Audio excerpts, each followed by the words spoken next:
పాపల్లే నవ్వమ్మా తీయగా కొమ్మ ఒళ్ళో పున్నగ పువ్వలే నవ్వమ్మా హరి విల్లుగా నవ్వుతూ ఉంటే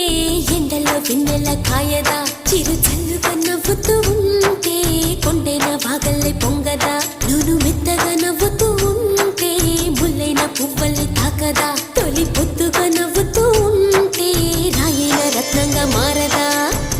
హాయిగా అమ్మ ఒళ్ళో చిన్నారి పాపల్లే నవ్వమ్మా తీయగా కొమ్మ ఒళ్ళో పున్నగ పువ్వలే నవ్వమ్మా